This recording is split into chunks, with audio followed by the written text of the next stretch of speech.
Hi guys, welcome to the day number 3 of React.js learning. Today we're going to start with how do we render the HTML content using React.js, as well as we're going to talk about JSX, JavaScript XML notation in this day number 3. So we're going to talk about all this using again W3Schools website as a reference. We have been using it. Again, not an official or sponsored by W3Schools. I just love using this website. Plus, it gives you some content to follow along with me rather than just watching the lecture. You can follow along the notes and materials using W3Schools website. It's publicly available. So do check that website out, follow along. Today's day number 3. Let's learn more about React.js and how do we render HTML content using W3Schools within the React.js. My name is Dr. Zeeshan Bhatti. If you haven't subscribed yet, please do subscribe and start learning React.js with me. Let's begin. Now, let's talk more about something called a React Render HTML. What do we exactly mean by that? So the basic goal of React in many ways is to render the HTML web page. In a general nutshell, if you talk about it. So we need to render HTML content. So for example, this is a web page and we want to render it. And the React allows us to do that in a different manner. So that's it's like primary goal. So the React renders this HTML page using something called create root and its method called render. So when we need to render this HTML page, create an HTML page using React, we use something called create root and a render node. These are two nodes that are primarily used to render an HTML content. Okay, then let's talk more about this create root function. So in the create root function, usually it takes one single argument, which is an HTML element. Okay, so this HTML element is actually passed as a create root as an argument to the create root. Okay, the purpose of this function is to define the HTML element where React component should be displayed. So that's its main purpose, to define the HTML element where React component should be displayed. Now, the render method, again, as I said, two methods, React create root and the render. So the create root is function that takes one argument. Its purpose is to define HTML element wherever React component should be displayed. Second is the render method. This render method is then called to define the React component that should be rendered. So they basically both work in conjunction to each other. But render where there is another folder in the root directory of your React project named public. In this folder, there is an index.html file. What this basically means that, remember, we already talked about that once you create a default project, you get a default set of applications and files. Okay, so you would see this. So during installation, I talked about this. Now, if you come inside the folder again, there's a file called the file called index.html. This is the first file that's loaded. This is what it's talking about, that in here we have something called index.html file. This is a public file and it renders our React component from the start. So the code starts from this react.html. It has a simple div tag ID called root and it has a script type module source main.jsx. Okay, so this is where our program actually starts. This program loads this main.jsx file. So if I go inside the main JSX files, this is what it happens. This is what's inside the code. So typically it has a very standard create root method, takes one element, that what HTML element I need. Okay, so in this case, document.get element by id root, which actually inside the index HTML, if you go, you will find this div root ID here. So what we're doing is, this is the first file that loads up in our React project. As soon as it loads up, it calls this script main.jsx.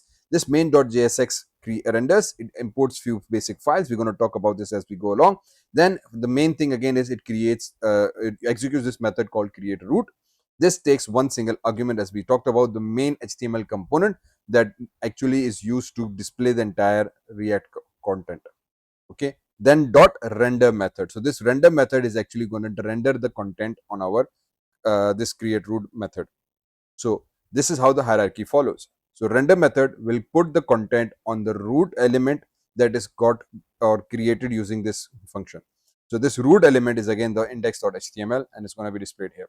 If you go inside this main.jsx, now it says, hey, follow the script strict mode and call this app.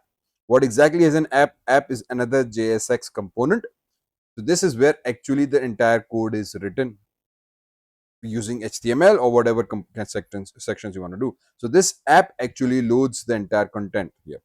So what's happening now is that it's a like 4-tier architecture where we have the actual code that is passed to the main.jsx using this app function. It's rendered on a root component using this create root method. And this root method is actually the index file here. Okay, so this is how it's supposed to work. So you will notice this is a single div in the body of this file. Okay, so you have, if you go inside index, you will notice there's a single div here. This is where our React application will be rendered. So basically, this is where our React application will display the content of the React components. Okay, so example again is the same thing. We, in this way, W3Schools has its own example. It says, hey, let's just create a container called document.getElementById by ID root. In our example, that the default project that you create using the system that we just did using White and React, you will get this file here, main.jsx. It creates, it just directly calls this method and passes this as an argument, but you can pass this as a container and pass this container here as well as an argument. Same thing, doesn't really matter. Okay, if you know programming, if you have done JavaScript or any other language, you know we just save this value inside a container and a variable, and then we pass this variable here, means exactly the same thing, or you can directly pass it, no big difference. Then it creates a root variable, says, hey, react dom dot create root dot bracket container. Okay, so now it calls this create root method and passes this argument to the create render. Again, it uses the React document object model to do that. Here we have, again, because imported this objects already inside the code, again import create root from React DOM, so we don't need to write this here. Then it says, hey, root, use this reroute to render the hello world. So you can use this 3-line, or in the default now latest code, it has this one single line of code that does this task. Understand? So this is how it basically works. Now, talking more about the HTML code. The HTML code in this tutorial uses the JSX, which allows you to write HTML tags inside the JavaScript code. So we will be talking more about the, JSX in a moment. So do not worry if the syntax is unfamiliar. As I said, you will be learning about it. Create a variable that contains HTML code and display it in the create root method. So this code basically does that. Let's see an example of it. So now what we have done here is we have an import React from a React code. We import a React statement inside our package. We are using import React DOM from a React DOM client. So we have this React DOM client. We have imported that already. Okay. So these two import files are there. Then we said constant, create a variable called my element, and then we pass it a HTML content. So all this HTML content is now inside this brackets as a function, and it performs, creates the table, has a table row, table row, table row with the table data, Elsa, John, and name as a header. Okay, wonderful. So now we create this element. Now to render it on the screen, so as we talked about, we use document.element by ID root. So we get that element, we pass it inside the container. Then we use that container and execute a create root from a create React DOM object, which is again passing from this here. We save this information in a root variable, and then we use this root variable to render the element on the screen. This is how, again, the W3 examples are doing. What you do is we use the same exact structure here. We have an index file because this is the actual project that we're going to go work with. I will show you a few more examples how we do that. Once you run and have this application, again, if you use the npm dev run mode, you will find this localhost 5317. Again, if I copy this URL, come back here, this is the default application that we run, and if you click on this, it creates a default counter. We will be creating few more applications as we go along later on, so watch till the end. Okay, now the root node method, let's talk a little bit more about that. So the root node is HTML element where you want to display the result. It is like a container for content managed by React. It does not have to be div element. It does not have to use the ID root. So in other words, it says that the root node is an HTML element where you want to display the element. So wherever you want to display the element, display the content, display the HTML data, basically you need to have that root. So in our primary project, if you come here, this root is the root element. This can be any element. It doesn't have to be div. You can in fact create an h1, for example, no problem. You need to give it an ID. So for example, ID can be hello or anything. It doesn't have to be root. It can be any ID or any component. But do keep in mind, if I want to render the content on a hello ID, so when I go into my main JSX, instead of root, now I will use hello. Okay, only then my content will display. So I need to save this file and restart my project, and it should now execute as we go along. Okay, sorry, zoom out. So this is how basically works. So it doesn't really matter. And again, because now we are using h1, sorry, so all the contents are large. That's why there's a big font size, because I've used h1. So In an ideal situation, div is always recommended because now h1 settings are also automatically applied on the inner content. So that's why you see with gigantic text and big font size with a larger screen. So make sure with that. So the reason for using the div is that more common. You can use a span for that matter as well. No problem with that. This is also one common way of doing it. But 99% all examples you would use will actually be using div tag. Just keep in mind that div is not necessary. You just need an element having a particular name. This name can be root, hello, or Sandy. But if you use Sandy, then make sure your element by ID, when we fetch it, it needs to have the same name. Because this means that I want to read and render my content on this ID here. Understand? Perfect. So this is how we basically simply render the contents in our HTML content. So if you go back inside your code, if I delete all these two things basically together, go inside my main JSX, inside of hello, again I will just use root, control S, save these two files, come back inside here, refresh it, and see this. Now they are more appropriate. So that's why which tag you use might have effect on your overall outcome as well. So 99% you will find that it's always using a div tag, because div is just an empty container having an ID called root. Little bit makes a little bit more sense inside an index.html file. So everything is inside as a default file. Then we go inside main.jsx, we call our root component, create a root method, call this index file, render the content on this div tag. Then what content exactly are there? We follow a strict mode. Again, we talk about this later on, and we call our app component here, which is again a separate. So actual component that's going to be rendered is actually saved in a separate file. And that's why we say React allows us to do. It allows us to create these reusable app components. And you can have as many components as you want, and then you render them with on a single web page. That way you can manage the GUI much easily and much conveniently. And that's one way of reusing the components as well. So if you have a GUI element, you can just next time just call that component inside your web page. You don't have to change anything, and the content is displayed. Okay, so let's move on further now. Let's now talk about a little bit more about this JSX. So what exactly is JSX? JSX stands for JavaScript XML. Okay, so it's a typical JavaScript XML. In other words, it allows, or it's a combination of XML and JavaScript together. It allows us to write HTML in React. That's the why. So that's why you see the most extensions in our code are also JSX. Okay, because this typically forms a JSX syntax. It works in an XML format, allowing us to incorporate HTML with JavaScript inside the React.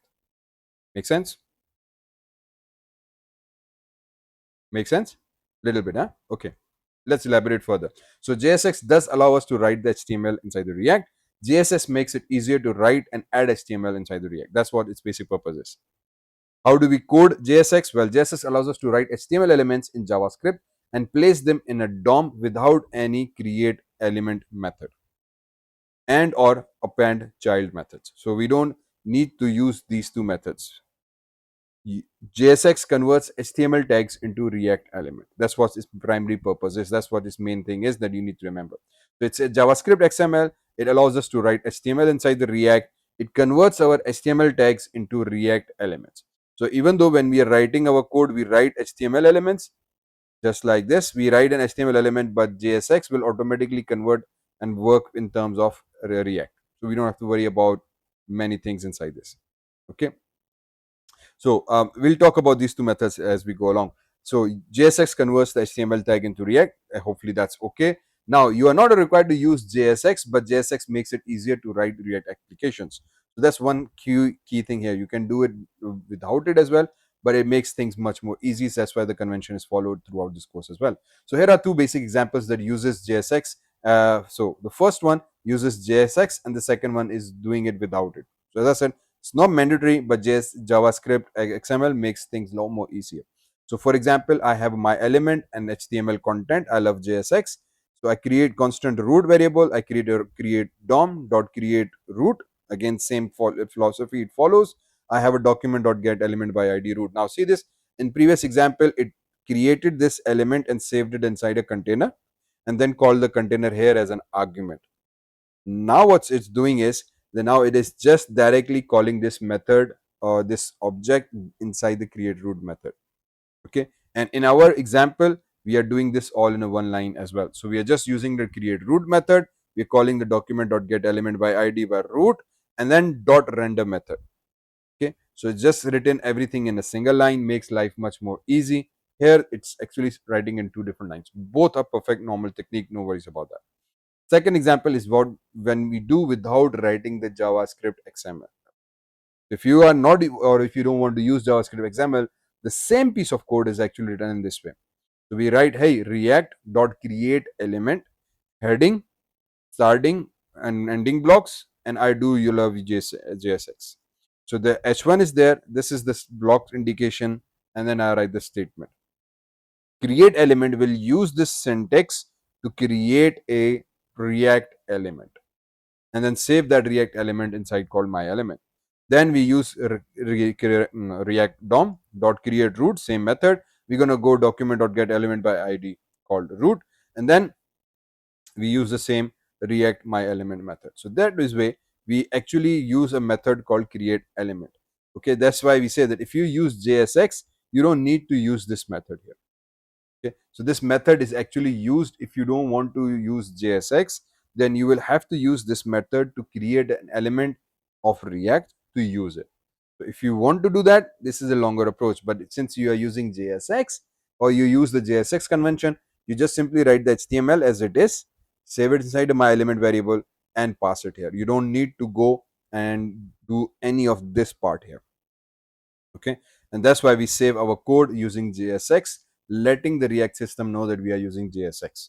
Okay, perfect. So now, as you can see in the first example, JSX allows us to write the HTML directly within the JavaScript code, whereas JSX is an extension of a JavaScript language based on ECS6. Okay, so it is translated into a regular JavaScript at runtime.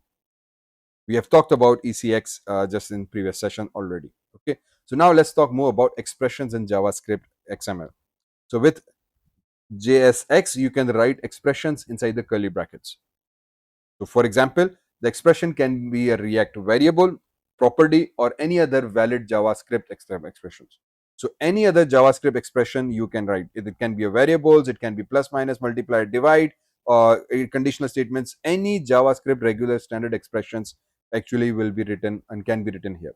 JSX will execute the expression and return the result. So in this example, you can see that, for example, if I have to execute 5 plus 5, I go inside, hey, create a constant, my element is equals to, we create a heading, h1, h2, and then we write a React is inside the brackets, we write the expression. So this expression is actually written this bracket inside here. So this is what it's trying to say, that the JSX expression is written inside a curly bracket. So even though we have written HTML content, HTML tag here, this is entirely HTML, but between this tag, we want to write a JSX expression. So this curly brackets here indicate that we are writing a JSX expression. And if you evaluate the code, it prints 10 times. Why? Because we have this JSX expression written in between this HTML code. Okay, so this entire HTML code has this dynamic value coming in form of expression, and JavaScript, it will be rendered at real time in a normal JavaScript expression form. Okay, so inserting a large block of HTML. So if you want to insert a large block of HTML, to write this on a multiple lines, you put inside a parenthesis. It's a recommended you put them inside a parenthesis. So for example, in this case, this was just one single line, so we don't need to use parenthesis. But if you have like an ordered list, ordered list, or tables, or a complete form, for example, because you have a multiple elements, then what you do is you use this thing called my element bracket start bracket close semicolon, and then you write this entire expression inside these brackets here. Okay, so once you use these brackets will indicate that you are writing a complete HTML code in multiple statements. So this is what we are actually doing in our app.jsx as well. So we have written, we bracket start, bracket close, and we write everything. We see this, so we have a multiple lines of code that we want to execute, and we write this inside these brackets, indicating some multiple HTML content. Okay, so it simplifies a lot of things. Then we use these curly brackets here to write that expression. So it's rendering the component via these logos here at runtime. Understand? So for example, on click, again curly brackets are here. These curly brackets indicate we are writing a standard JavaScript expression, and this has this arrow function, and it counts the information here. Okay, wonderful. So one top element level element that we use or on one top level element, in other words, is an HTML code must be wrapped on one top level element. So if you like to write two paragraphs, you must put them inside parent element like a div element. So in other general sense, if I come and run this example here, hopefully will explain it better. So for example, we say that if you have a heading 1 and heading 2, it's sorry, heading 2. Okay, so these are two different headings. Because these are two different headings, they must have one top level parent node. Okay, because it's the way React works is that even though you have multiple two separate elements, you must have one parent. So if I, for example, need a third paragraph here, again, we cannot change this code here. Somehow React is running. So if I need a paragraph, I must have the paragraph inside the div tag as well. So in this case, if I come back to my code, see this, we have a one parent div tag here that ends and then has the entire code inside it. If you want to write a code separately, you basically need to write. So in this case, sorry, this is our parent here. Okay, and empty tagging starting from here. This defines our parent. So if I have, either I can use this or I can provide a one complete div here, and I will end my div here as well. So this will become my parent. If I write anything outside this div, so for example, if I give any a new paragraph, entire line is red, right? It's indicating, hey, this is completely an error, because now it has two parents. One div here, this entire div is one parent, and this paragraph becomes second parent. So it says, no, no, no, no, no, this is not allowed. We need one parent. So that is why typically when you see this code in your default project, you would find there's an empty tag here that defines a parent. Okay, this empty tag defines a parent, and inside the single parent we have div, we have h1, we have another div, we have another parent paragraph. All these tags you write normally, and then you create a parent for it. Typically empty. Usually if I'm doing coding, I will create a dummy div tag as well. Makes more easy to read. You don't leave tags blank. Okay, so this is what it's actually talking about. So we have one parent tag here, and we must have that one top level element or one top level parameter. So if you don't use it, JSX will throw an error. So do very be careful with that. This is one of the common errors that usually the students come up with, that they forget to that every tag inside HTML that you write, you can write generally, but when you put this inside the React, you need a parent and one parent only inside our element brackets. Okay, so inside this element brackets, you need one parent only. If you're writing a single statement, for example, in this case, this is a single statement, no problem. Okay, no parent needed. But if you need to write multiple statements, in this case, for example, I have my element and I'm writing multiple statements here, I need to have one parent. In this case, table is my parent, one parent. Inside this, we have these multiple tags. Okay, so this is what it's actually talking about. So apparent alternatively, you can use fragment to wrap multiple lines. They will prevent unnecessary adding extra nodes to the DOM model. So they recommend that you use these fragments or empty nodes or empty tags. You can use them. So this empty tag indicates that there's a one single parent, just like in our default code that's available. Okay, so you can use that. As I said, if I'm coding, I always use a tag. It makes my life much more easy. Coding for me much more easy. It's everybody's own personal opinion how they basically go about. But yes, and you can use these empty tags or to define your single parent. So this is also valid, and then you can have paragraph and paragraph tags. Okay, element must be closed. Another rule of JSX is that if you are using it, then it follows the standard XML rule. And if you have learned XML, if you have not, I already have a course on my channel of complete XML talking about multiple different topics, so you can go through it. The one of the fundamental rule of XML is that you must have a starting and ending tag. Okay, that's absolutely important. Every tag must be starting and closing tag. So in this case, we have a div start and div close. We have h1 start and we have h1 close. So we need to have a starting tag and a closing tag at the end. That's one rule of XML, which is again strictly implemented in JSX. Okay. Now here, what it's trying to do is that, hey, listen, we have an input tag, and usually input tag doesn't have an ending tag, similar to image tag, for example, or BR tag. So we follow a strict XML rule or HTML file rule, 5 rule, okay, which is that if you have a tag that has no ending tag, then you provide a blank. So for example, the br tag has no ending tag, so we specify br backslash closing tag. Even though br tag we all know is a standard single standalone tag, if you are using a br tag, you must provide a backslash at the end. That becomes an ending tag. Similarly, if I'm using an image tag, I also provide an image, and at the end, see this, there's a backslash here. This backslash indicates the ending and the closing tag at the same time. Okay, so we start the tag and we close the tag without the closing tag be a backslash. So this is a standard HTML5 rule, now also strictly implemented in XML, as well as followed from XML in JSX. So always remember, if you don't do that, JSX will throw an error if HTML is not properly closed. JSX is very picky about it. It's very strict. You need to close it. Okay. Attribute class is equals to class name. So what do we mean by that? Another property that we need to worry, or another thing that we need to keep in mind, and so not to worry about, but we just need to be a little bit careful about, is that the class attribute is much used attribute in HTML. But since JSX is rendered as a JavaScript, and the class keyword is a reserved word for JavaScript, you are not allowed to use it as JSX. So use attribute class name instead. For example, if I have h1 class name my class. In this example, again, if you see, we have div class name is equals to card. But if you are using a pure standard HTML uses simply class. HTML doesn't use this name word. It just says, hey, class, my class. Then it's extensively used throughout HTML and CSS. But if you are doing React, it says is actually uses class keyword and is reserved by it. Okay, so it is reserved in our latest JSX. It is reserved keyword, and you cannot use it for normal sense. If you use it, JSX will actually give you an error. So instead, we use something called class name variable. Let me again explain. So if you go to your code, and if I'm writing CSS with it, we usually use the word class, and we provided a class name. Oops, Control Z, class name. Okay, for example, test.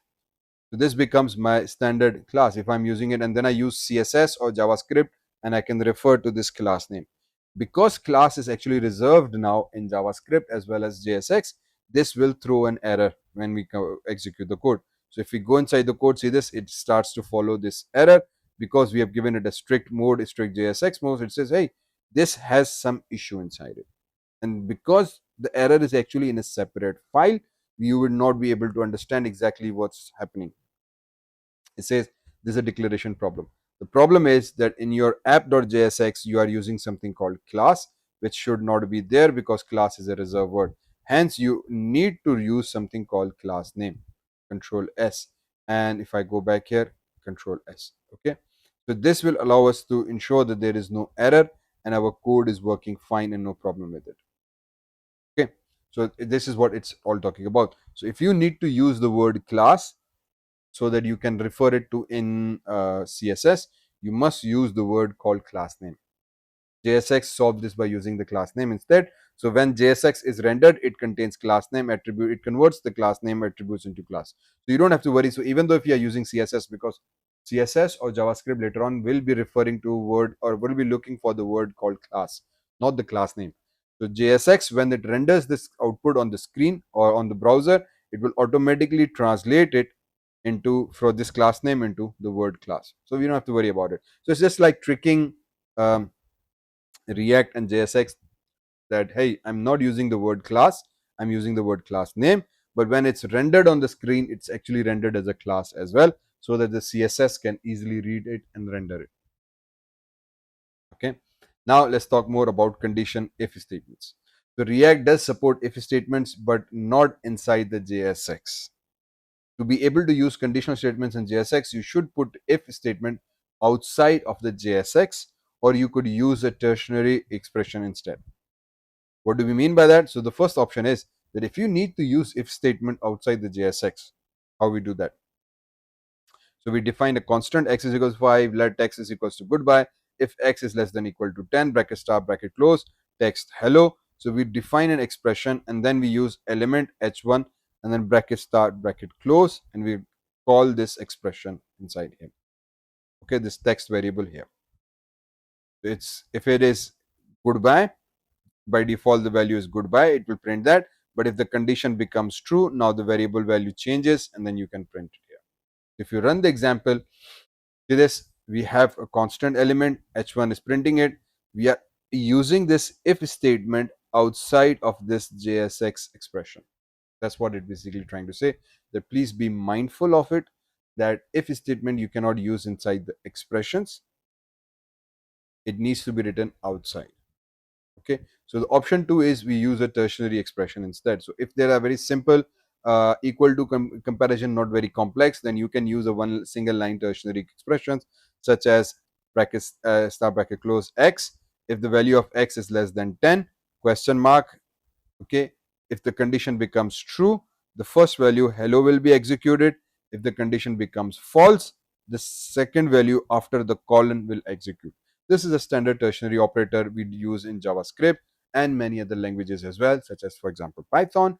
So I've again talked about this in Python JavaScript course extensively anyway. So this is what basically this if statement again does. So these are few basic rules that we need to keep in mind when we are working with JSX.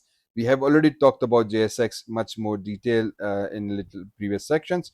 So hopefully this will clarify a few more things, the JSX coding and the basic on rules that we need to follow as we work with HTML and React. Okay. Now, moving on further, let's start considering what exactly we mean by React components and how we use them.